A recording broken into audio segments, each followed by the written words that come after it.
大家好，我是马远，这里是河南郑州。我现在是在郑州火车站东广场。今天是我这一次的郑州后的第一天，就住在火车站旁边。这会儿准备吃个饭。听说郑州的烩面非常有名，但是刚才在火车站这里转了转，感觉太贵了。现在去火车站旁边看看怎么样？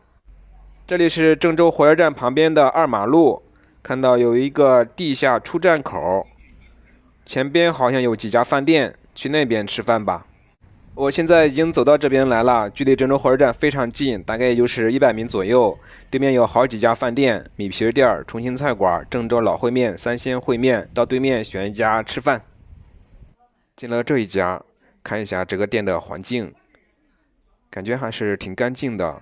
不过因为现在已经是下午2点钟，过了饭点了，吃饭的人很少，只有我旁边有一桌女士在吃饭。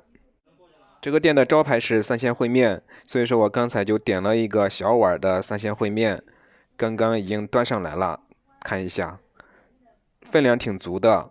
这个烩面宽面条，里面我翻了一下，材料挺多的，有木耳、鹌鹑蛋、枸杞、豆腐丝、粉条、银耳、蒜苗，还有一点羊杂。